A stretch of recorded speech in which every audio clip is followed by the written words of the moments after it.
Galaxy News Hour live. Shivbhumi Pashupati धामभित्र कुन हदसम्म विकृति मौलाएका छन् भन्ने त शिवलिङ्गमा सुनको जलहरी हाल्दा भएको घोटालाले नै छर्लङ्ग पारिसकेको हो। तर त्यो घटना किनारा नलाग्दै अर्को यस्तो नाटकीय घटना भएको छ जुन पत्याउन पनि नसकिने खालको छ। 24 घण्टा सुरक्षाकर्मी र सीसी क्यामेराको निगरानी रहने पशुपतिनाथ मन्दिरको ढोकामै राखिएको दानपत्र चोरिन्छ, खोजी हुन्छ अनि खोज्दा घ्याम्पो मात्र भेटिन्छ, भित्रको नगद तथा बहुमूल्य धातु भेटिँदैन। 1.5 महिनासम्म घटना गुपचुप राखिन्छ, कोही कारबाहीमा पर्दैन। अब भन्नुहोस्, पाशुपत क्षेत्रमा हुर्किएका बेथिथी संस्थागत रूपमै संरक्षण गरिएका छन् भनेर मान्ने कि नमान्ने? पशुपति क्षेत्र विकास कोषका पदाधिकारी पशुपतिको दान दातव्य कोषमा दाखिला गर्ने मूल भट्ट लगायत पुरोहितहरूलाई तलब भर्ने गरी शिवस्व व्यवस्थित गरिएको दावी गर्छन्। त्यसो त संस्कृति मन्त्री सुदन किराँतीले पनि पशुपतिमै पुगेर त्यहाँका विकृति सफाई गर्नै पर्ने निर्देशनसहित ती पदाधिकारीका नाकका डाँडीतिर औँला तिर्स्याएकै हुन्। तर लाजमर्दो कुरा यो छ कि पशुपतिको दान पेटिका नै गायब बनाइएको विषय कोषका प्रत्येक पदाधिकारीदेखि मन्त्रीसम्मलाई थाहा हुँदाहुँदै अहिलेसम्म कोही कारबाहीमा पर्दैनन्। के यसै गरी हुन्छ पाशुपत क्षेत्रको सफाई? धार्मिक आस्था र पर्यटकीय केन्द्रका यस्ता लाजमर्दा हरकतलाई निरुत्साहित गर्न र भेटी संरक्षण गर्न खरो कदम नचाल्ने हो भने मन्त्रीले चर्को स्वर गर्नुको कुनै अर्थ छैन।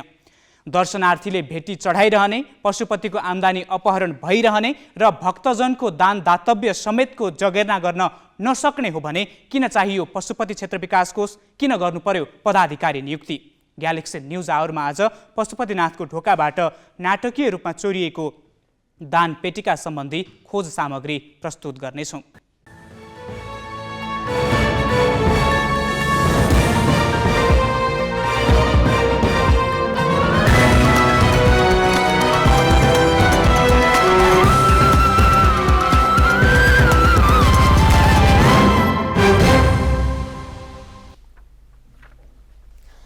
नमस्कार, यो हो ग्यालेक्सी न्यूज आवर। अब हेडलाइन्स।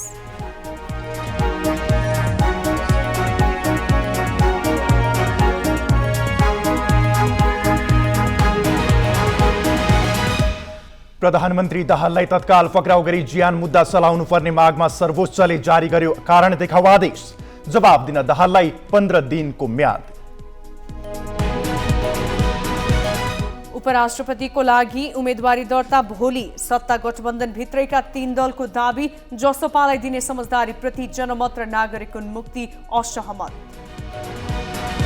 पशुपति मन्दिरको पश्चिम ढोकामा राखिएको दानपात्र समेत चोरियो। 1.5 महिनासम्म घटना गुपचुप, कोषका कर्मचारी शङ्काको घेरामा। माओ त्से-तुङपछि चीनमा पहिलोपल्ट राष्ट्रपतिको कार्यकाल तेह्र्याइयो। 10 वर्ष शासन गरिसकेका सी चिनफिङ तेस्रो कार्यकालका लागि जनसांसदबाट अनुमोदित। र शहीद स्मारक ए डिभिजन लिगमा नवप्रवेशी चर्च बोइजको लगातार तेस्रो जित। हिमालयन शेर्पा 1-0 ले हार्यो 3 स्टारको पहिलो जित।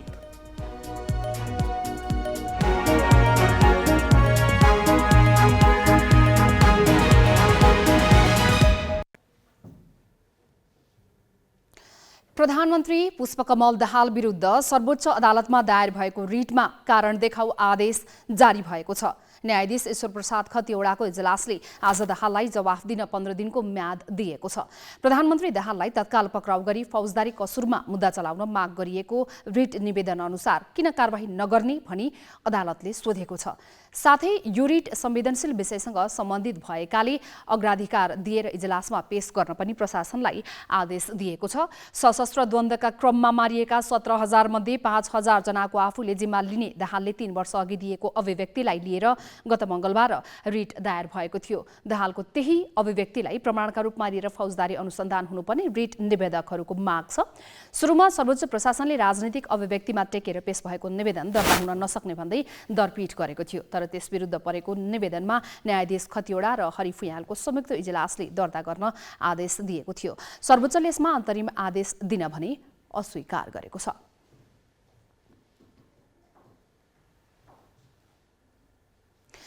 प्रधानमन्त्री पुष्पकमल दाहालको सार्वजनिक अभिव्यक्तिलाई लिएर सर्वोच्च न्यायालयले समेत संक्रमणकालीन न्यायमा चासो देखाएपछि सरकार कानून निर्माणका लागि तातेको छ। राष्ट्रपति चुनावको चटारो चलिरहेका बेला बिहिबार बिहानै मन्त्री परिषद बैठक बसेर बेपत्ता व्यक्ति छानबिन आयोग र सत्यनिरूपण तथा मेलमिलाप आयोग ऐनलाई संशोधन गर्न विधेयक संसद सचिवालयमा दर्ता गर्ने निर्णय गर्यो। त्यही दिन विधेयक दर्ता पनि भयो, तर सरकारले यस अग्रसरतामा पीडितले न्याय पाउने भन्दा पनि तत्काल आफूमाथिको सङ्कट टार्ने माओवादीको उपायका रूपमा बुझेका छन्। शेरबहादुर देउवा नेतृत्वको पूर्ववर्ती सरकारले गत असार 31 गते सत्य निरूपण तथा मेलमिलाप आयोग र बेपत्ता पारिएका व्यक्तिको छानबिन गर्न गठित आयोगको म्याद 3 महिना थपे पनि पदाधिकारीको अवधि नथपेपछि घर गएका थिए। दुवै आयोग अहिले निष्क्रिय प्राय छन्। देउवा सरकारकै कानून मन्त्री गोविन्द बन्दीले संक्रमणकालीन न्यायलाई द्रुत प्रक्रियाबाट टुङ्ग्याउने भन्दै ल्याएको विधेयक एकातिर तत्काल संसदबाट पारित हुन सकेन, अर्कोतिर पीडित मानवाधिकार र अन्तर्राष्ट्रिय समुदायको गम्भीर सरोकार थियो। अहिले दाहाल सरकारले पनि हतार हतार त्यही विधेयकलाई पुनः संसद सचिवालयमा दर्ता गराएको छ। यसमा मानवाधिकारको उल्लङ्घनलाई सामान्य र गम्भीर भनेर दुई वर्गमा बाँडिएको छ। एकातिर युद्धमा प्रत्यक्ष संलग्न नभएको गैर सैनिक नागरिकको हत्या, यौनजन्य हिंसा, शारीरिक वा मानसिक यातना, अपहरण तथा शरीर बन्धक बनाउने, गैरकानुनी थुना, व्यक्तिगत र सार्वजनिक सम्पत्ति तोडफोड, कब्जा, लुटपाट, आगजनी जस्ता कसुरलाई सामान्य मानवाधिकार उल्लङ्घनको कोटीमा राखिएको छ। क्रूर यातना दिई निर्ममतापूर्वक ज्यान मारेको, जबरजस्ती करनी, जबरजस्ती व्यक्ति बेपत्ता गर्ने कार्य र अमानवीय वा क्रूरतापूर्वक दिएको यातनालाई मानवाधिकारको गम्भीर उल्लङ्घनको वर्गमा राखिएको छ। पीडितहरूले गम्भीर अपराधलाई पनि सामान्य वर्गमा राखी पीडकलाई आम माफी दिन खोजिएको ठानेका छन्। हत्यामा समेत माफी दिन सकिने प्रस्ताव कुनै हालतमा स्वीकार्य नहुने उनीहरूको भनाइ छ। अब 16-17 वर्षसम्म पनि आयोगहरू कामकाजी नभएपछि केही पीडित साथीहरू अदालत जानुभएको हो होइन। यसबाट तर्सनुपर्ने कुराहरू पनि छैन होइन। यो फेरि राज्य र राजनीतिक पार्टीको जिम्मेवारीसँगै जोडिएका प्रश्नहरू छन्। उनीहरूले यसलाई कसरी हल गर्छन्, कसरी तपाईँको यसलाई समाधानको बाटोतिर लान्छन् भन्ने कुरा हो। अहिलेसम्मको प्रक्रिया हेर्दाखेरि चाहिँ राज्य र राजनीतिक दलहरू चाहिँ यो सङ्क्रमणकालीन न्यायको बाटो भन्दा पनि उल्टो बाटो हिँडेको देखिन्छ। यसरी चाहिँ समाधान हुँदैन। पीडितहरू त तपाईँको विभिन्न ढङ्गबाट उनीहरूले त न्याय निरूपणको बाटो नै खोजेका हुन् नि। यसमा चाहिँ राज्य दलहरू जिम्मेवार भएनन् भन्ने नै हो। द्वन्द्वकालीन मुद्दा हेर्न गठन हुने विशेष अदालतको फैसला नै अन्तिम हुने प्रावधान संशोधन गरी चित्त नबुझे सर्वोच्च अदालतमा पुनरावेदन गर्न बाटो खुला गरिएको छ। तर मुद्दा चलाउने वा नचलाउने विषयमा महान्यायाधिवक्ताको निर्णय अन्तिम हुने प्रावधान प्रति पीडितले संशय व्यक्त गरेका छन्। महान्यायाधिवक्ता राजनीतिक आधारमा नियुक्त हुने भएकाले यो अधिकार उनलाई दिन नहुने एक थरीको धारणा छ। सत्य निरूपण तथा मेलमिलाप आयोग र बेपत्ता व्यक्तिको छानबिन आयोग जस्ता शक्तिशाली संयन्त्रभन्दा माथि महान्यायाधिवक्ता राखिँदा त्यसले न्यायको बाटो थप विकट बन्न सक्ने आशंका छ। त्यसैले कानून संशोधन गरेर द्वन्द्वकालीन मुद्दा टुङ्ग्याउन खोज्नु सकारात्मक भए पनि पीडितमा संशय कायमै रहेमा संक्रमणकालीन न्यायको उद्देश्य पूरा नहुने जानकारहरू बताउँछन्। 100% निकास कहिले पनि दिन सक्दैन। यसमा धेरै कमी कमजोरीहरू छन्। हामीले त्यतिखेरै पनि हामीले कमी कमजोरी छन् है, हामीले सल्लाह गर्नुपर्छ भनेर भनिरहेका थियौँ। र यो विधेयकले धेरै कुराहरू, राम्रा कुराहरू पनि छन्। यसले केही निकास दिन सक्छ, टोटल दिन सक्दैन। यहाँ त हामीले निकास दिन सकिने कुरा पनि गरेनौँ, नसक्ने कुरा पनि गरेनौँ। केही न केही हामीले गर्नुपर्थ्यो। यो विधेयक लानु राम्रो जेस्चर हो। यो हुन त त्यति ठुलो इस्यु चाहिँ होइन, सल्भ गर्न सकिन्छ। तर पनि हामीले वैज्ञानिक ढङ्गले, बुद्धिमत्तापूर्ण ढङ्गले, विधिसम्म ढङ्गले हामीले काम कारवाही गर्ने वातावरण बनाएनौँ र गरेनौँ भनेदेखि यसले विकराल रूप लिन सक्छ। यो संसारभरिको अनुभवले मैले पनि देखेको हुनाले मैले बोलिरहेको हुँ। गत असार यता सत्य निरूपण तथा मेलमिलाप आयोग र बेपत्ता पारिएका व्यक्तिको छानबिन आयोग पदाधिकारी विहीन अवस्थामा छन्। कानूनकै अभाव भएपछि कसरी अघि बढ्ने भनेर सरकारले मौजुदा कानून केही संशोधन हुने गरी विधेयक ल्याएको हो। शान्ति सम्झौताको 16 वर्षसम्म टुङ्गिन नसकेको विषयमा अझै पनि इमान्दार प्रयास नगर्ने हो भने आरोपीहरूले भविष्यमा ठूलै मूल्य चुकाउनु पर्ने हुन सक्छ। क्यामेरामा भास्कर भट्टाचार्यका साथ बासु खड्का, ग्यालेक्सी फोके, काठमाडौँ। संक्रमणकालीन न्याय निरूपणको विषय नटुङ्गिँदा हजारौं द्वन्द्व पीडित र तिनका परिवार अन्यायको घाउचोट खेपेर बस्न बाध्य छन्। शान्ति प्रक्रियामा आएदेखिका हरेक जसो सरकारमा माओवादी सहभागी भए पनि पीडितलाई न्याय दिनेतिर गम्भीरता नदेखाएको उनीहरूको बुझाइ छ। अहिले द्वन्द्व पीडितका पक्षबाट अदालतमा रिट दर्ता भएपछि भने माओवादी तातेको छ। आफै सत्ताको बागडोर सम्हालेर बसेको उसलाई अदालतको त्रासले जति थिचेको छ त्योभन्दा धेरै आफै सरकारको नेतृत्वमा रहँदा यो कुरा टुङ्गोमा पुर्याउन सकिएन भने भोलि झन गाह्रो हुन्छ भन्ने कुराले पिरोलेको छ। तर अनौठो के छ भने सर्वोच्च अदालतमा विचाराधीन मुद्दालाई लिएर प्रधानमन्त्रीकै अगुवाईमा माओवादी धारका 8 घटकहरू धम्की र चेतावनीको भाषा बोलिरहेका छन्। अदालतलाई नै दबाब दिने किसिमले प्रस्तुत भइरहेका छन्। प्रधानमन्त्री पुष्पकमल दाहाल विरुद्धको रिटमा सुनवाईका लागि पेशी तोकिएकै दिन शुक्रबार बिहान माओवादी धारका 8 घटकका नेता बालुवाटारमा भेला भए। प्रधानमन्त्रीको सरकारी निवास बालुवाटारमा बसेको उनीहरूको बैठकले शान्ति प्रक्रिया विरुद्ध भइरहेको षड्यन्त्र चिर्न विभिन्न दबावमूलक कार्यक्रम गर्ने निर्णय गर्यो। फागुन 28 गते संयुक्त पत्रकार सम्मेलन गर्ने र फागुन 30 गते नागरिक समाजसँग अन्तर्क्रिया गर्ने उनीहरूको निर्णय छ। यही चाहिँ 28 गते दिउँसो चाहिँ प्रेस मिट गर्ने सबै नेताहरू जुटेर प्रेस मिट गर्ने भन्ने कुरा भएको छ र त्यसपछि अब 30 गते चाहिँ नागरिक समाजसँग बुद्धिजीवीहरूसँग सबैसँग चाहिँ जो शान्ति प्रक्रियाको विषयमा चाहिँ विगत कालदेखि विभिन्न रूपले शान्ति प्रक्रियासँग संलग्न रहँदै आइरहेको चाहिँ विभिन्न नागरिक समाजका अगुवाहरू बुद्धिजीवीहरूसँग अन्तर्क्रिया गर्ने कार्यक्रम रहेको चाहिँ छ र यसरी कार्यक्रमहरू छिटपुट रूपमा एउटा छलफल अन्तर्क्रिया कार्यक्रमहरू सुरु गर्दै लैजाने भन्ने कुरा भएको छ। बैठकमा सरकारको नेतृत्व गरिरहेको माओवादी केन्द्र सहित नेपाल समाजवादी पार्टी, नेकपा माओवादी क्रान्तिकारी, नेपाल कम्युनिस्ट पार्टी, नेकपा बहुमत, वैज्ञानिक समाजवादी कम्युनिस्ट पार्टी र नेकपा माओवादी समाजवादीका नेता सहभागी थिए। सर्वोच्च अदालतले दाहाललाई पक्राउ गरी अनुसन्धान गर्नुपर्ने निवेदन दर्ताका लागि बाटो खोलिदिएदेखि नै माओवादी धारका सबै घटक एक ठाउँमा उभिएका हुन्।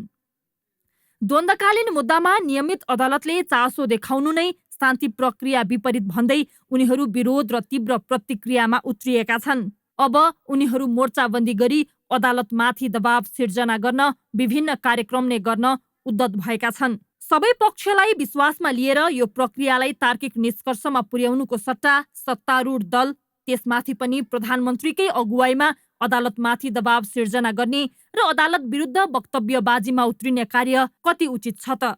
उहाँहरू त्यो उल्टो बाटोमा हिँड्नु भएको छ हैन। गर्नुपर्ने के हो भने सङ्क्रमणकालीन न्याय प्रक्रिया अहिलेसम्म किन अगाडि बढ्न सकेन त्यसको समीक्षा गरेर त्यसमा के खराबीहरू छन् त्यसलाई हटाएर यसलाई छिटोभन्दा छिटो एउटा विश्वसनीय तरिकाले अगाडि बढाउने हो, त्यतातर्फ लाग्न जरुरी छ। उहाँहरू त्यो उल्टो बाटो, यो दबाब दिने के गर्ने हैन, धरना अथवा चाहिँ माग राख्ने, प्रधानमन्त्री आफै भएर पनि प्रधानमन्त्रीको रूपमा प्रस्तुत नहुने हैन, दलको नेता अथवा विद्रोही को चाहिँ एउटा कमान्डरको हिसाबले चाहिँ प्रस्तुत हुने, यो चाहिँ यसले समाधान दिँदैन। अदालतले चासो देखाएपछि संक्रमणकालीन न्यायको विषय टुङ्गोमा पुर्याउने भन्दै सरकारले संशोधन विधेयक पनि संसदमा दर्ता गराएको छ। प्रधानमन्त्रीका तहबाट भएको यस अग्रसरतालाई स्वाभाविक पनि मान्न सकिन्छ। तर आफै सरकारमा बस्ने, संसदको बहुमत नेता आफै हुने, सरकारी संयन्त्र परिचालन आफैले गर्ने अनि विश्वसनीय प्रक्रियाबाट संक्रमणकालीन न्यायको मुद्दा 16 वर्षसम्म किन टुङ्गिएन भनेर अदालतले चासो देखाउँदा प्रतिवादमा उत्रिने कुरा आफैमा अनौठो देखिन्छ। क्यामेरामा जय तामाङका साथमा अङ्गराज नेउपाने र सृजना घिमिरे, ग्यालेक्सी 4K, काठमाडौँ। विभिन्न 4वटा कम्युनिस्ट पार्टीले संयुक्त मोर्चा घोषणा गरेका छन्। नेपाल कम्युनिस्ट पार्टी, वैज्ञानिक समाजवादी कम्युनिस्ट पार्टी नेपाल, नेकपा र नेकपा माओवादी समाजवादीले आज काठमाडौँमा पत्रकार सम्मेलन गरी संयुक्त मोर्चा घोषणा गरेका हुन्। ती दलका नेताले माओवादीको सशस्त्र युद्धलाई अपराधीकरण गर्न खोजिएकाले त्यस विरुद्ध सशक्त रूपमा आवाज उठाउन मोर्चा बनाएको बताएका छन्। अब केही न्यूज संक्षेपमा। नेपाल प्रहरीका 5 जना नायब महानिरीक्षक, डीआईजी, अतिरिक्त महानिरीक्षक एआईजीमा बढुवाका लागि सिफारिस भएका छन्। बढुवा सिफारिस समितिको आज बसेको बैठकले बसन्त कुँवर, टेक प्रसाद राई, दीपक थापा, श्यामलाल गेवाली र किरण भट्टाचार्यलाई एआईजीमा बढुवा गर्न सिफारिस गरेको हो। समितिका सदस्य सचिव रहेका प्रहरी महानिरीक्षक धीरज प्रताप सिंहले सिफारिस सूची सार्वजनिक गरेका हुन्। तेस्रो नम्बरमा रहेका डीआईजी अशोक सिंहले उमेद विवादका कारण फागुन 10 मा राजीनामा दिएकाले थापा, गेवाली र ब्रजाचार्यको नाम एक स्थानमाथि सिफारिस भएको हो। समितिको सिफारिसमा मन्त्री परिषदले बढुवाको निर्णय गर्नेछ। एआईजीमा बढुवा हुने यी 5 मध्ये एकजनाले चैत्र 12 देखि प्रहरीको नेतृत्व सम्हाल्नेछन्। प्रहरी महानिरीक्षक सिंहले 30 वर्षे उमेर हदका कारण चैत्र 11 मा अवकाश पाउँदैछन्। उनका ब्याजी अरू एआईजीले पनि त्यही दिन अवकाश पाउने भएकाले बढुवाको लागि सिफारिस भएका 5 मध्ये एकजनाले प्रहरीको नेतृत्व पाउने भएका हुन्। नवनिर्वाचित राष्ट्रपति रामचन्द्र पौडेलले संघीय लोकतान्त्रिक गणतन्त्रलाई अब चिरस्थायी बनाउनु पर्ने बताएका छन्। निर्वाचित भएको भोलिपल्ट आज पौडेलले सुन्दरी जलस्थित बीपी संग्रहालय पुगेर नेपाली कांग्रेसका संस्थापक नेता एवं प्रथम जननिर्वाचित प्रधानमन्त्री बीपी कोइरालाको शालिगमा माल्यार्पण गरी देशले पटकको प्रयोग थेग्न नसक्ने बताए। जनताको हातमा आएको अधिकारमाथि कहीँ कतैबाट खेलवाड हुन नदिन सबैको ध्यान जानुपर्ने उनको भनाइ छ। उनले जनतामा देखिएको निराशालाई आशामा बदल्नु पर्नेमा जोड दिए। उनले संविधानको प्रभावकारी कार्यान्वयन गरेर जनतामा आशाको सञ्चार गराउनु पर्ने बताए। नेपाली कांग्रेसका उपसभापति पूर्णबहादुर खड्काले प्रधानमन्त्री पुष्पकमल दाहालले प्रतिनिधि सभामा विश्वासको मत लिएपछि मात्रै सरकार विस्तार हुने बताएका छन्। कांग्रेस नेता खड्काले ललितपुरको बाडे गाउँमा रहेको पूर्व प्रधानमन्त्री स्वर्गीय कृष्णप्रसाद भट्टराईको आश्रममा आज सञ्चारकर्मीहरूसँग कुरा गर्दै दाहालले उपराष्ट्रपतिको चुनावपछि दाहालले विश्वासको मत लिने र अनि मात्रै सरकार विस्तार हुने बताएका हुन्। उनका अनुसार सरकार अझै एक साता विस्तार हुने छैन। उपराष्ट्रपतिको चुनाव चैत्र 3 गते गर्ने तालिका रहेको छ। खड्काले विस्तारित मन्त्री परिषदमा कांग्रेस सहित गठबन्धनमा रहेका 8 वटै दल सहभागी हुने बताए। बाँकी प्रसङ्ग विष्णु ढुङ्गानाबाट। उपराष्ट्रपतिको निर्वाचन अन्तर्गत भोलि उम्मेदवारी दर्ताको तालिका छ। त्यसको अघिल्लो दिन आज उम्मेदवारी कसले दिन पाउने भन्ने विषयलाई लिएर बहस भयो। निर्वाचन आयोगले खस आर्य समुदायका पुरुष राष्ट्रपति निर्वाचित भएकाले अब योभन्दा फरक लिङ्ग वा समुदायको व्यक्ति उपराष्ट्रपतिको उम्मेद्वार बन्न पाउने विज्ञप्ति निकाल्यो। तर प्रमुख निर्वाचन आयुक्त दिनेश थपलियालाई उद्धृत गरेर पुरुषले उम्मेदवारी नै दिनै नपाउने खबर बाहिर आए, जसका कारण संविधानमा स्पष्ट हुँदै पनि उम्मेदवारी दिने तयारीमा रहेका दलका केही नेता यथार्थ बुझ्न आयोग नै पुगे। संविधानको धारा 70 राष्ट्रपति र उपराष्ट्रपतिको निर्वाचन फरक फरक लिङ्ग वा समुदायको प्रतिनिधित्व हुने गरी गर्ने व्यवस्था छ। यस्तै राष्ट्रपति तथा उपराष्ट्रपतिको निर्वाचन सम्बन्धी 2074 को दफा 16 को उपदफा 5 मा राष्ट्रपति पदका लागि उम्मेदवारी दर्ता गर्ने व्यक्ति राष्ट्रपति पदमा निर्वाचित व्यक्ति जुन लिङ्ग वा समुदायको हो सोभन्दा फरक लिङ्ग वा समुदायको हुनुपर्ने भनिएको छ। संविधान र कानुनमा भएको व्यवस्था अनुसार आयोगले विज्ञप्ति निकाल्यो। निर्वाचन अधिकृतको कार्यालयलाई निर्देशन दियो। तर प्रमुख निर्वाचन आयुक्त थपलियालाई उद्धृत गरेर खस आर्य समुदायका पुरुष व्यक्ति पौडेल राष्ट्रपति चयन भएकाले अब यो समुदाय र लिङ्गभन्दा फरक व्यक्तिले मात्र उपराष्ट्रपतिमा उम्मेदवारी दिन पाउने खबर बाहिरिए। उनले हामीसँगको टेलिफोन कुराकानीमा पनि त्यही अभिव्यक्ति दोहोर्याए। तर संविधानमा व्यवस्था भए विपरीतको अभिव्यक्ति किन दिएको भनी प्रश्न सोद्धा उनले क्यामेरा सामु जवाफ दिन मानेनन्।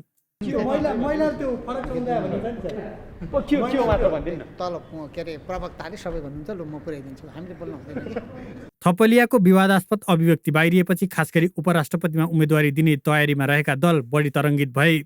8 दलीय गठबन्धनमा उपराष्ट्रपति आफूले पाउने समझदारी भएअनुसार संसदीय दलका नेता रामसाय प्रसाद यादवलाई उम्मेद्वार बनाउने निर्णय गरेको जनता समाजवादी पार्टी जसपा झस्कियो। पुरुष उम्मेद्वार बन्नै नपाउने थपलियाको भनाइपछि जसपा दिनभर छलफलमा व्यस्त मात्र बनेन, यस विषयमा बुझ्न आयोग पुग्यो। जसपाका केही नेताले आयोगको कानुन महाशाखा पुगेर चासो राखे। निर्वाचन आयोग संविधानभन्दा माथि जाँदैन, यसकारण थपलियाजी पनि बाहिर चाहिँ संविधानभन्दा बाहिर जानु हुन मलाई पुनः विश्वास छ।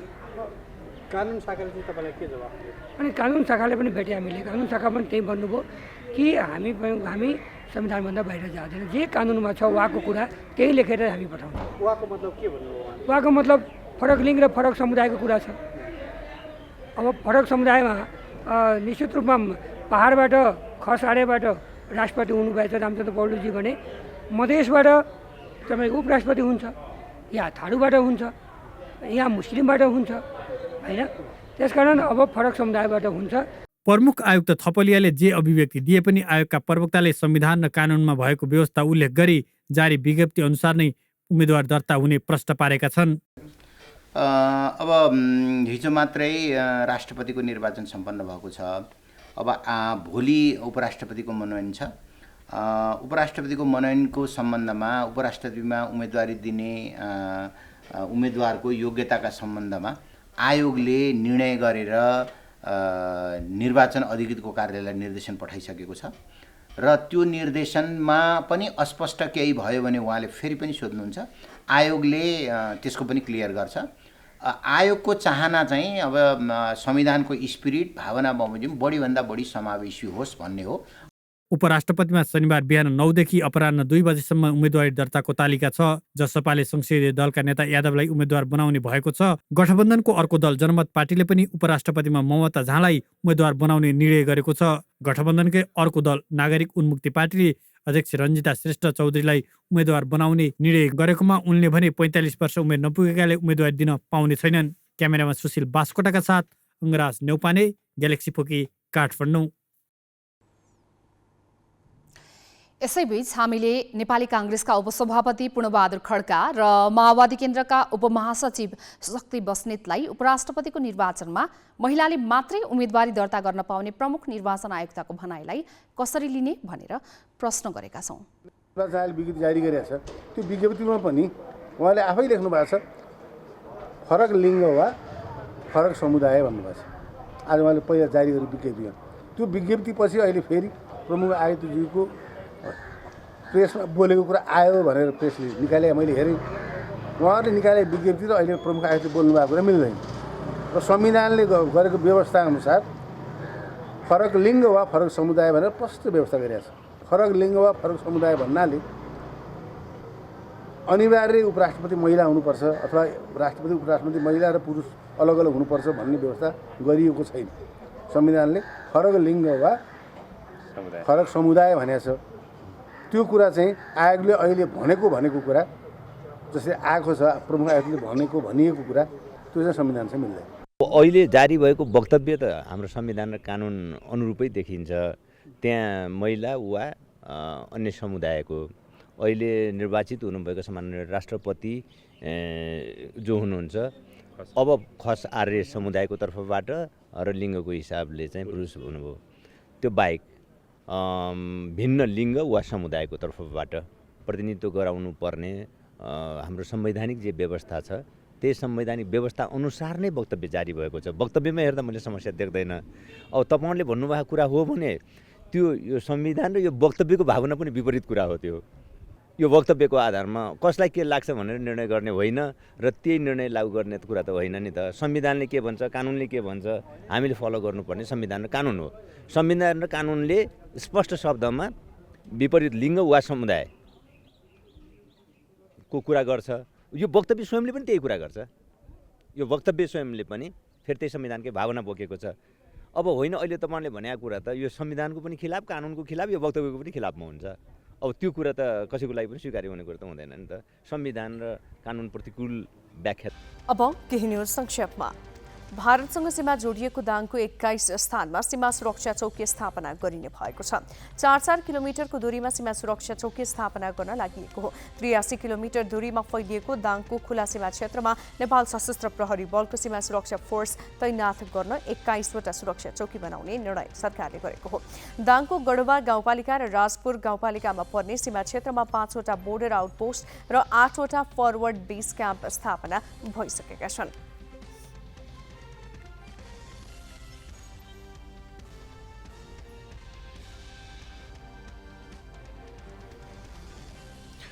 बाजुरामा आर्थिक अभावका कारण 4 वर्षीय बालकको उपचार रोकिएको छ। बढीमालिका नगरपालिकाका गौतम थापाको मुटुको शल्यक्रिया गराउन रकम अभाव भएको हो। गौतमको मुटुको 2वटा भल फेर्नुपर्नेछ। 3 वर्षदेखि मुटुको उपचार गराइरहेका उनलाई बाजुरा अस्पतालले शल्यक्रियाका लागि काठमाडौँ जान भनेको छ, तर आवश्यक रकम नहुँदा परिवारले उनलाई काठमाडौँ ल्याउन सकेको छैन।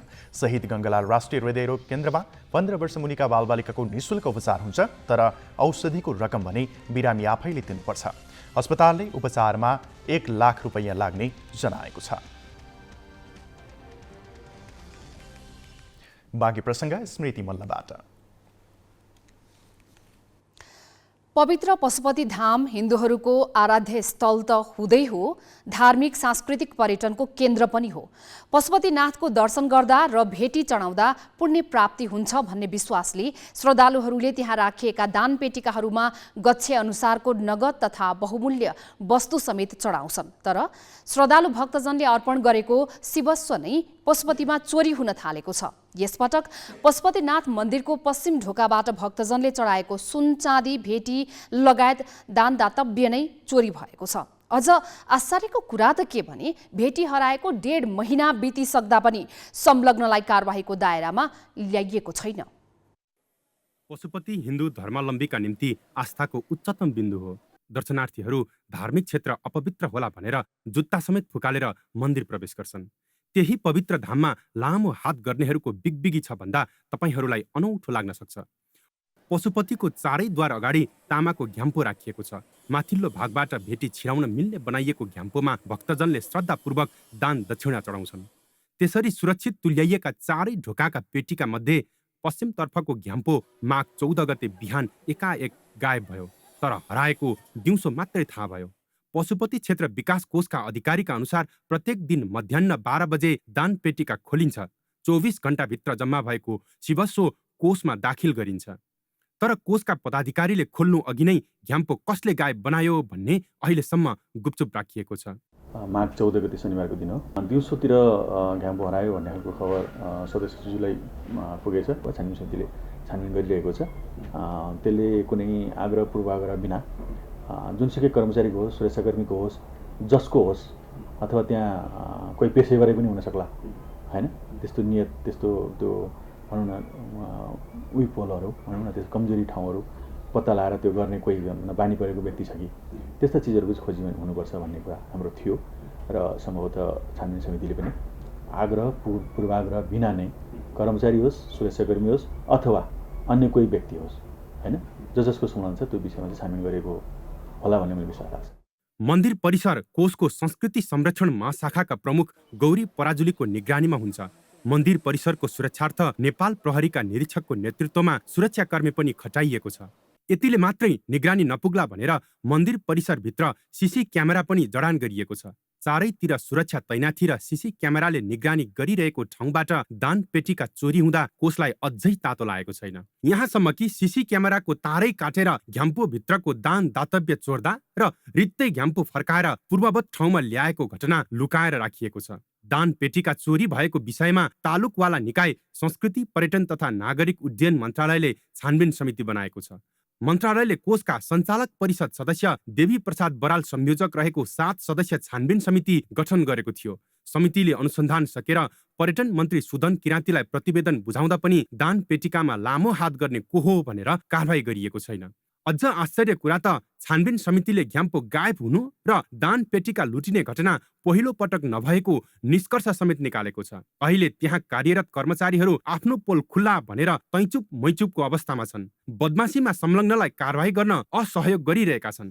अलिकति जस्तो विदेशी मुद्राहरू हालो, सुन चाँदी हालो भनेर अड्कल पायो भने पनि त्यसरी लगेर घोप्ट्याउने गरेको छ कि भन्ने किसिमको चाहिँ त्यो घटनास्थल हेर्दा देखिन्छ। र पहिलोचोटि मात्रै यो 14 गते मात्रै यो खालको भयो भन्ने अवस्था चाहिँ त्यो घटनास्थल हेर्दा देखिन्न। कर्मचारी व्यवस्थापन गर्नुपर्ने महाशाखा प्रमुख र मन्दिरको सम्पूर्ण संरक्षण गर्ने जिम्मेवारी भएको महाशाखा प्रमुखले नै यत्रो हराएको कुरा छानबिन गर्ने सम्बन्धमा सामान्य हिसाबले पनि सहयोग नगरेको अवस्था देखियो। र यसलाई चाहिँ समितिले गम्भीरतापूर्वक लिएर र छानबिनको प्रतिवेदनमा पनि ती कुराहरू हामीले उल्लेख गरेका छौँ।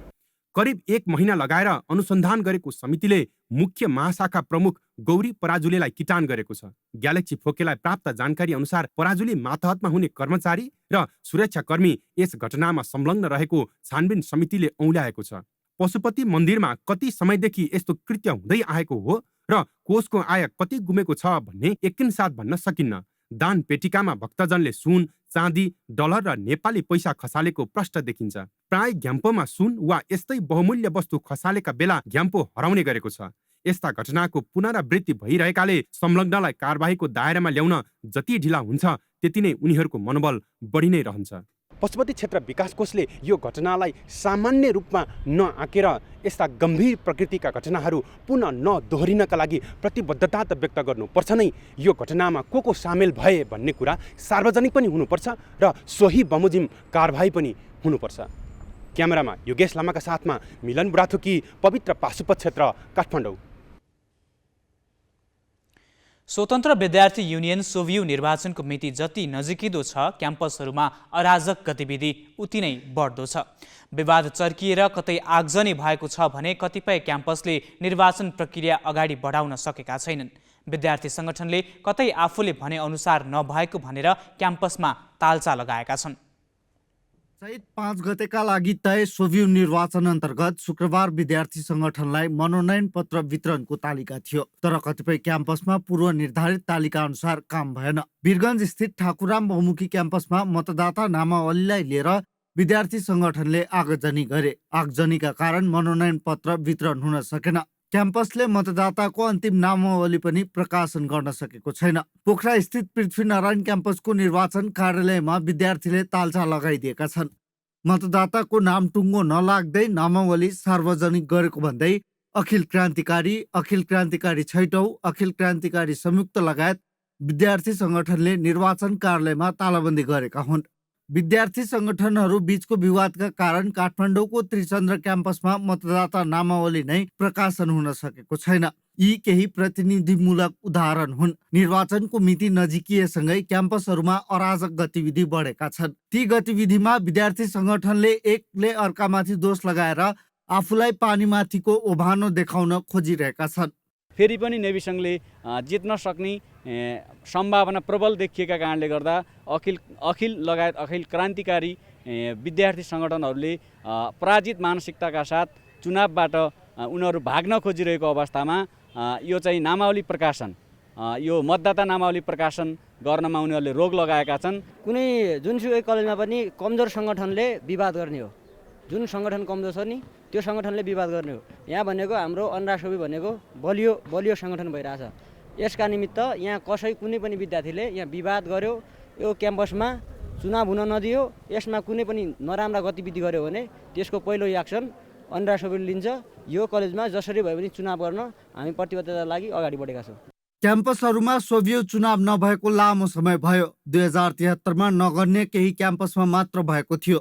विद्यार्थीको संख्या क्रमशः घट्दै गएका कारण तथा शैक्षिक मुद्दा भन्दा आर्थिक लेनदेनमा संलग्नताले सोभियुको औचित्यलाई लिएर पनि उत्तिकै प्रश्न उठेका छन्। पठन पाठन सँगसँगै जानुपर्छ। यो अब 65 सालदेखि पछि 14-15 वर्षपछि जुन चुनावको माहौल यो सिर्जना भएको छ होइन, अझै पनि अब निश्चित छैन, तर अब होस् भन्ने पक्षमै छौँ हामी चाहिँ। हजुर, अहिले तपाईँको पठन पाठनमा चाहिँ अलिकति अब अहिले यो चुनाव नजिकै गरेर पनि होला अलिकति क्लासमा चाहिँ असर गरेको छ। तपाईँको अब अहिले हाम्रो यो पढाइ नै हुनुपर्ने टाइम हो, अहिले चाहिँ क्लासहरू भइरहेको छैन, त्यसले गर्दा अलिकति चाहिँ यसले पढाइमा असर गरेको जस्तो लाग्छ।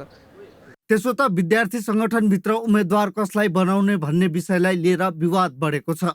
नेपाली काङ्ग्रेसको भातृ संस्था नेपाल विद्यार्थी संघमा असन्तुष्ट समूहले अलग्गै भेला गरी देशभर समानान्तर उम्मेदवारी दिने चेतावनी दिएको छ। उम्मेदवारी दर्ता शनिबार भए पनि धेरैजसो संगठनले विवादका कारण उम्मेद्वार छान्न सकेका छैनन्। त्रिभुवन विश्वविद्यालय भने निर्वाचनका बेला विवाद हुनुलाई स्वाभाविक भन्दै कुनै पनि बहानामा चुनाव रोकिँदैन भन्छ। अब यस सन्दर्भमा हामीलाई त्यस्तो लाग्दैन कि विद्यार्थी युनियनको निर्वाचन नहोस्। हामी सबै अफिसियल्ली हाम्रो सबै कामहरू सम्पन्न गरिसकेका छौँ। विद्यार्थी सङ्गठनहरू पनि अहिले एकदम क्याम्पसमा केन्द्रित रहेको अवस्था छ। कतिपय सामान्य असमझदारीहरू हुन सक्छन् क्याम्पसहरूमा, तर त्यसले अहिलेसम्म त्यस्तो ठुलो विवाद चाहिँ को रूप लिएको छैन र यसलाई हामीले के पनि भनेका छौँ भने यो एकदम नियमित प्रक्रिया हो। यसलाई ठुलो चाहिँ मुद्दाको रूपमा कसैले पनि नल्याउँ। क्याम्पसहरू राजनीति गर्ने होइन, अध्ययन अध्यापन गराउने थलो हुन्, तर उच्च शिक्षाको स्तर अति राजनीतिले वर्षेनी खस्किँदै गएको छ। त्यसैले चुनावमा विभिन्न नाममा हुने अराजक गतिविधि रोक्नका लागि पनि सोभियु आवश्यक देखिँदैन। क्यामेरामा रिकेश सिंहको साथमा प्रशान्त ठाकुर, ग्यालेक्सी 4K, काठमाडौँ।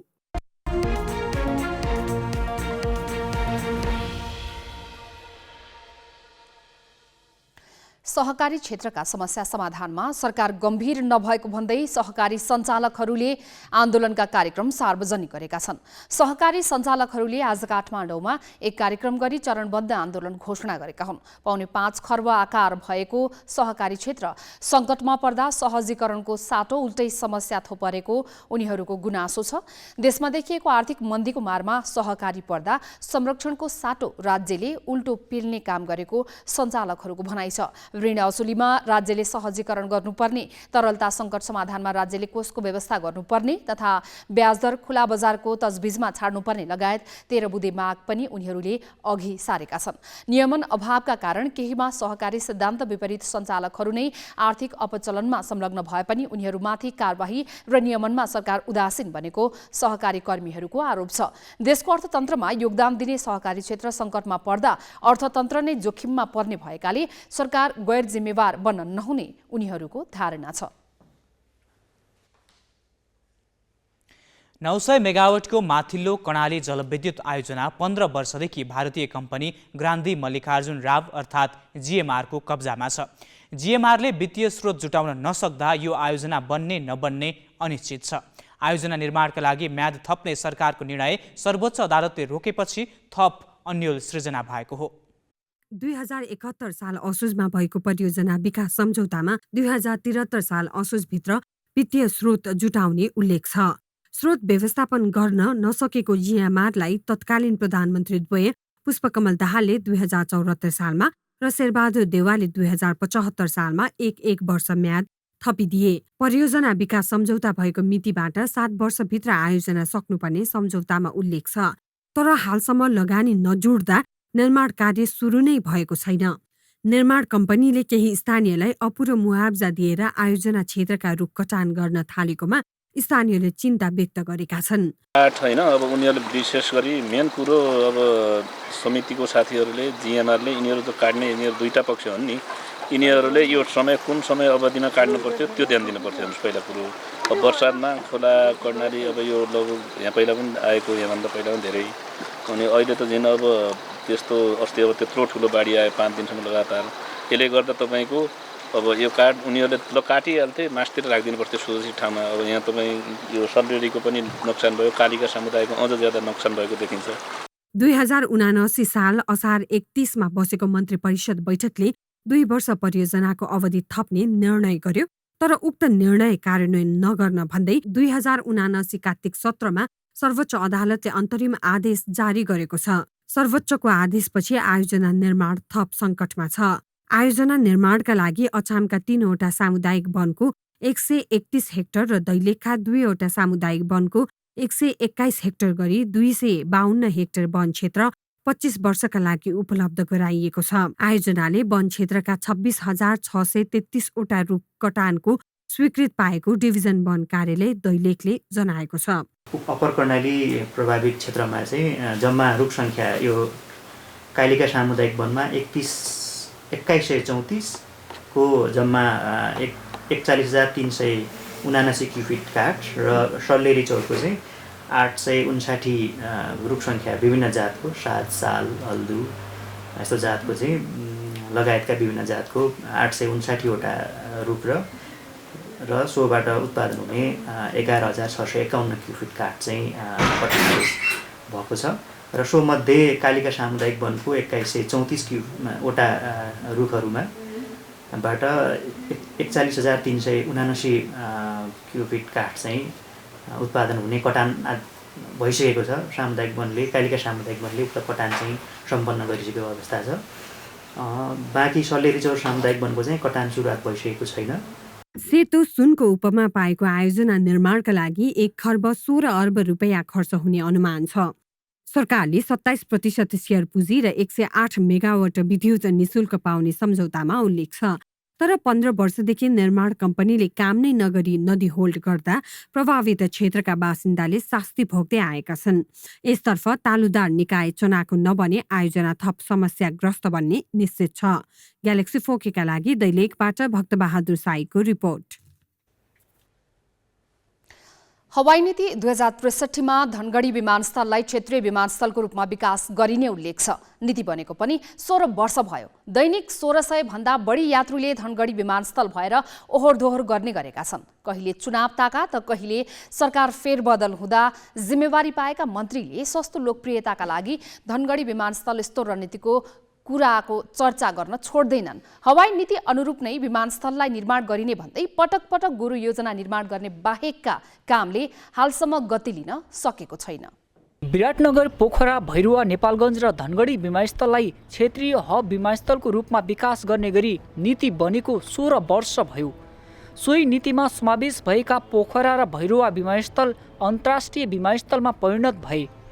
विराटनगर विमानस्थल सोही अनुरूपले बन्यो। नेपालगञ्ज विमानस्थल निर्माणको काम तीव्र गतिमा अघि बढिरहेको छ। तर तालुकदार निकाय मौन बस्दा निकटवर्ती मुलुकमा हवाई सेवा विस्तार गर्न धनगढी विमानस्थलमा आवश्यक पूर्वाधार तयार गर्ने योजना गर्भमै तुहियो। 2037 सालमा निर्माण भएको धनगढी विमानस्थललाई अन्तर्राष्ट्रिय मापदण्ड अनुसारको 2550 मिटरको रनवे निर्माण गर्ने र हालको रनवेलाई टेक्स्टको रूपमा प्रयोग गर्ने गरी तत्कालीन संस्कृति, पर्यटन तथा नागरिक उड्डयन मन्त्री योगेश भट्टराईको पालामा योजना बन्यो।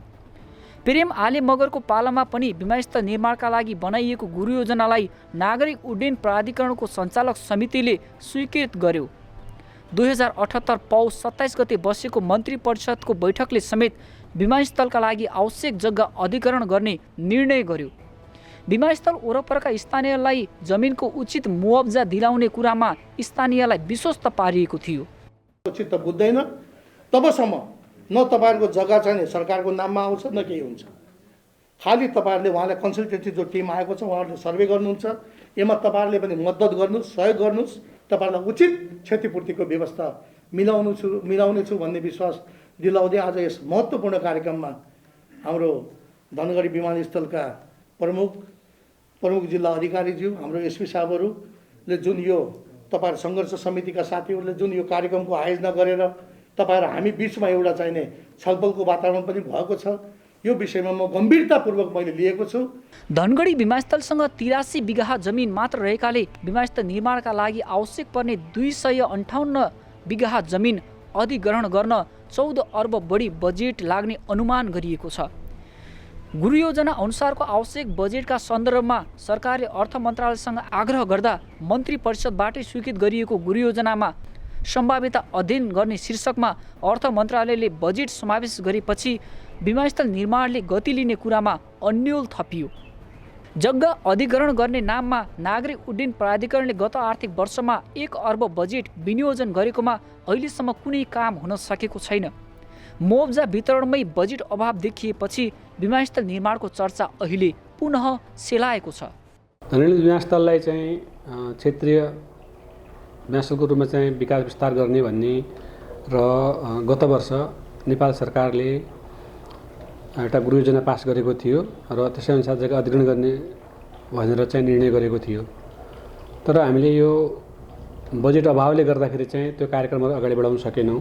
यसरी पटक पटक विमानस्थल निर्माणको नाममा नेतृत्व तहबाटै सस्तो लोकप्रियता बटुल्न नयाँ डिपिआर तयार गर्ने बाहेक कुनै उपलब्धि हुन सकेको छैन। अझ विमानस्थल वरपरका स्थानीयलाई उचित मुआवजा दिने भन्दै जमिन रोक्का गर्ने जस्ता गतिविधिका कारण स्थानीय आजित बनेका छन्। अब यो एयरपोर्ट सेरोफेरोमा परेका एयरपोर्टका कारणले गर्दाखेरि सम्पूर्ण सबैलाई आतङ्कित बनाएर जनतालाई मर्न न बाँच्नु जस्तो अवस्थामा पुर्याएको छ।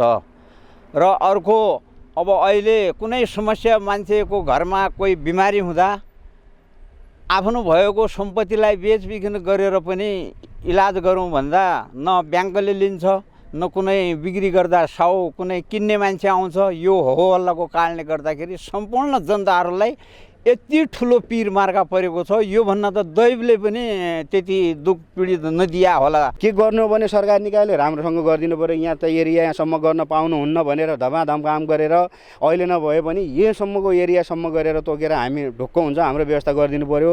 होइन भने यहाँ फोकुवा मतलब यहाँ बकवासको कुरा लगाएर मतलब जनतालाई तर्साउने धम्क्याउने के हो यो राजनीतिक षड्यन्त्र हो कि यो के हो पनि बुझ्नै सकेको छैन भने गर्नु भने छिटो गरिदिनु पर्यो भने हाम्रो सरकारले हरेक वर्ष सस्तो लोकप्रियताका लागि यस्ता आयोजनाहरू आफ्नो नीति तथा कार्यक्रममा समावेश गर्ने गरेको छ। तर रकम अभाव देखाउँदै पन्छिनु सरकारको थिति जस्तै बनेको छ। धनगढी विमानस्थल मात्र होइन, यस्ता दर्जनौँ आयोजनाहरू छन् जुन सुदूरपश्चिममा अहिले पनि अल्पत्र अवस्थामा छन्। तिनले कहिले पूर्णता पाउँछन् त्यो जवाफ सरकारसँग छैन। क्यामेरामा पुष्क नेपालीको साथमा ईश्वर जैसी, ग्यालेक्सी फोके, धनगढी, कैलाली।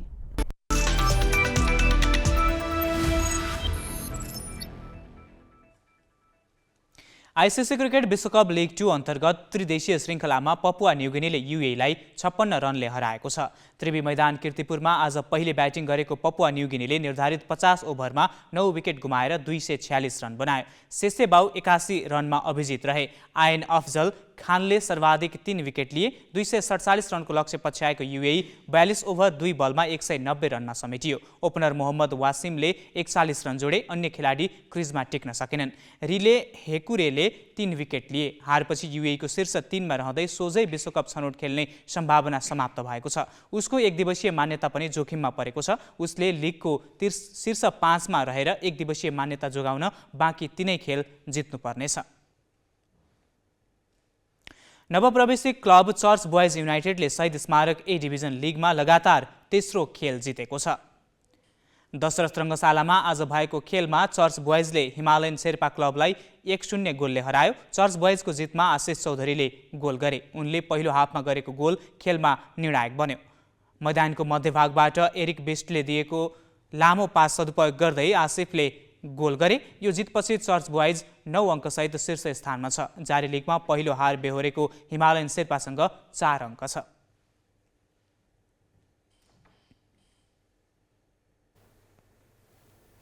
थ्री स्टार 4 पटकको लिग विजेता हो। राष्ट्रिय खेलाडीले भरिभराउ हुने र लिगमा उपाधिको दावेदार मानिने थ्री स्टारमा अहिले पहिले जस्तो रवाफ छैन। जारी लिगमा तेस्रो चरणका खेलहरू सुरु हुँदा समेत थ्री स्टारको टिम नै बनेको छैन। प्रशिक्षक मेघराज केसी आफै भन्छन् टिम परीक्षणमा छ। जारी लिगमा आज पहिलो जित निकाले पनि थ्री स्टार खासै खुसी छैन। शुक्रबार एन्फा मैदानमा खुमलटार युथ क्लबसँग उत्रिँदा थ्री स्टार पहिलो जितको खोजीमा थियो। नवप्रवेशी खुमलटार सामु थ्री स्टारले स्तरीय खेल प्रस्तुत गर्न सकेन। पहिलो हाफको इन्जुरी समयमा 2वटा मौका सृजना गर्यो। मार्टिन्स अजय र आदित्य साक्यले गोल गर्ने मौका गुमाए। खुमलटारले पनि फितलो प्रदर्शन गरेकाले पहिलो हाफको उभैद बराबरीमा सकियो। दोस्रो हाफमा पनि थ्री स्टारले 2 गोल गर्यो। 54 मिनेटमा गोलकिपरसँगको 1 भर्सेस 1 मा मार्टिन्सले गोल गरे।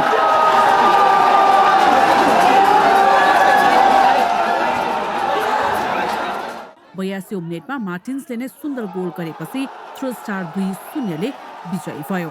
यसअघि पहिलो खेलमा आर्मीसँग 2-0 ले पराजित थ्री स्टार फ्रेन्चसँग भने 3-3 गोलको बराबरीमा रोकिएको थियो। तेस्रो खेलमा निकालेको जितमा थ्री स्टार खुसी हुनुपर्ने हो। तर प्रमुख प्रशिक्षक मेघराज केसीले खुसी मनाउन आवश्यक ठानेनन्। यसमा उनले अखिल नेपाल फुटबल सङ्घ एन्फालाई दोष दिएका छन्। अहिले एन्फाको एकदमै ठुलो मिस्टेकले गर्दा फुटबलको यो गेमको स्ट्यान्डर्ड यो भइरहेछ र सबै टिमलाई चाहिँ गाह्रो भइरहेको छ। किनकि प्रिसिजन भन्ने त थाहा पाउनु पर्यो नि। 1 वर्षदेखि नेपालमा फुटबलै छैन। त्यो बेलामा टुर्नामेन्टको लोड दिँदाखेरि आज गेमको हालत फेरि थ्री स्टारको मात्र सबैको हेर्नुहोस् होइन। यसले चाहिँ नेपाली फुटबललाई उहाँहरूलाई आफ्नो कुर्सी बचाउनलाई चाहिँ प्रोग्राम दिएको भन्ने त होला, तर प्रपर फुटबलरलाई चाहिँ के हुनुपर्थ्यो भन्ने कुरा चाहिँ बुझ्नु चाहिँ एकदम जरुरी छ। एन्फाले लिग अगाडि मोफुसलमा विभिन्न प्रतियोगिता गर्न दियो, जसका कारण धेरै क्लबका खेलाडी घाइते भएका छन्। यही कारण स्तर अनुसार प्रदर्शन गर्न नसकेको खुमलटार युथ क्लबका सहायक प्रशिक्षक मदन सुब्बाको भनाइ छ। हामीलाई अप्ठ्यारो परिरहेछ अलिकति। हाम्रो लिग सुरु हुनुभन्दा अगाडि नै इन्जर्ड भएको। भजपुर गोल्ड कप खेलेर आउँदाखेरि भजपुर गोल्ड कप खेल्दा इन्जर्ड भएको प्लेयर छ। अहिले क्लबहरू खेलाडी अभावको समस्यामा छन्। लिग करिब 1 वर्ष धकेलिँदा राष्ट्रिय टोली सहित 60 भन्दा बढी खेलाडी विदेश पलायन भए। खेलाडीकै अभावले लिगमा तेस्रो खेल सकिँदा पनि थ्री स्टारले टिम परीक्षण नै गरिरहेको छ। हामीलाई कस्तो छ भने तपाईको यो गेम पनि खेल्दै गएर टिम पनि तयार गर्दै प्लेयरहरू चेक गर्दै जानुपर्ने अवस्था छ। स्टार टिम हामीले बनाउने कोसिस गरिरहेको छ, टिम अझै भइसकेको छैन होइन नयाँ प्लेयर पनि ट्राई गर्ने मार्केटमा प्लेयर छैन नयाँ प्लेयर ट्राई गर्नु परिरहेछ इन्जुरीको समस्याहरू हुन्छ फेरि मलाई यो 3 स्टार सबैलाई रिटायर लिन लागिसकेको प्लेयरले रिक्वेस्ट गरेर खेलाउने अवस्था अहिले नेपाली फुटबलको कस्तो अवस्था छ सी पनि नखेलेको प्लेयरहरू एकैचोटि एमा खेलिरहेको छन् त्यो अवस्थाको बेलामा हामीलाई तयारीको बेलामा पनि त्यो टुर्नामेन्टको लोडले चाहिँ झन् के हुन्छ त्यो के अरे प्लेयरहरूको टिमको हालत तेस्रो चरणको खेल सुरु भइसक्दा पनि ए डिभिजन लिगमा दर्शकले स्तरीय खेल हेर्न पाएका छैनन् एक क्लबले 26 खेल खेल्नु पर्नेछ एकातिर खेलाडीको अभाव र अर्कातिर चोटको समस्याले युवा खेलाडीलाई सबै खेल खेलाउनु पर्ने चुनौती छ सी जिनपिङ लगातार तेस्रो पटक चीनको राष्ट्रपति बनेका छन् चिनिया जनसंसदले आज सर्वसम्मतिले 69 वर्षीय सीलाई तेस्रो कार्यकालका लागि अनुमोदन गरेको हो यसअघि आधुनिक चीनका पिता मानिने माओ त्से-तुङ 10 वर्षभन्दा बढी शासन गर्ने एकमात्र नेता थिए गत वर्षको अक्टोबरमा सत्तारूढ चिनिया कम्युनिस्ट पार्टी सीसीपीले महाधिवेशनबाट सीलाई तेस्रो कार्यकालका लागि सीसीपीको नेतामा निर्वाचित गरेको थियो चिनिया नेता सीले देशको रबर स्ट्याम्प संसदबाट ऐतिहासिक रूपमा राष्ट्रपतिमा आफ्नो तेस्रो कार्यकाल सुनिश्चित गरेका हुन् यससँगै सी माओ त्से-तुङ पछिकै शक्तिशाली चिनिया नेता बन्न सफल भए चीनको पहिलो सर्वोच्च नेता माओ बनेपछि पहिलो पटक सी यति लामो समयसम्म कम्युनिस्ट पार्टीको शीर्ष नेताको रूपमा पदमा बहाल छन् माओ 3 दशकसम्म सत्तामा थिए भने सी शक्तिमा आएको 10 वर्ष पूरा भएको छ त्यसैले धेरैले उनलाई माओ पछिको सबैभन्दा शक्तिशाली चिनिया नेताको रूपमा हेरेका छन् हुन त चीनमा राष्ट्रपति धेरै हदसम्म संवैधानिक पद मात्र हो खास शक्ति कम्युनिस्ट पार्टीको महासचिव र सैन्य आयोगको अध्यक्ष पदमा निहित हुन्छ यी दुवै पदमा सी गत अक्टोबरको महाधिवेशनबाट चुनिसकेका छन् सन् 2018 मा एनएसपीसीको बैठकले पार्टी अध्यक्षको 2 कार्यकाल नियमलाई हटाइदिएको थियो यसको अर्थ अब सीलाई आजीवन पार्टीको सर्वोच्च पदमा रहिरहन सक्ने सुविधा छ त्यस्तै उनलाई आजीवन राष्ट्रपति बन्न सक्ने बाटो खुल्ला छ तर पश्चिमा विश्लेषकहरू भने सीका लागि राष्ट्रपतिको चुनाव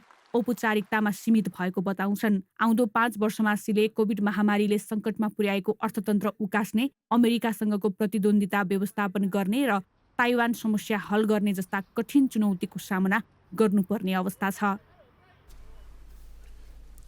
हामी ग्यालेक्सी न्यूज आवरको अन्त्यमा छौं जाँदा जाँदै हेडलाइन्स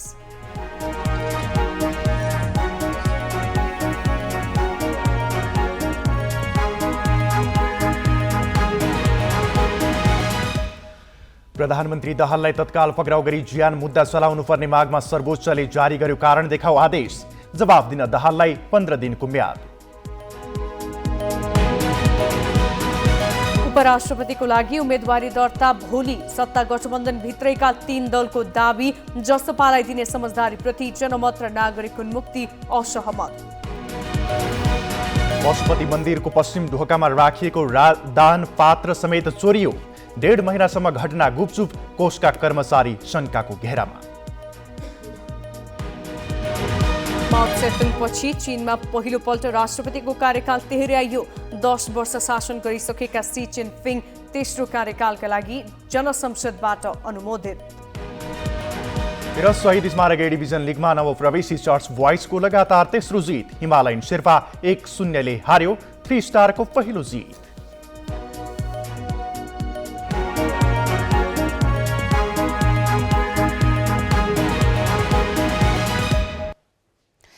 आजलाई ग्यालेक्सी न्यूज आवर सकियो नमस्ते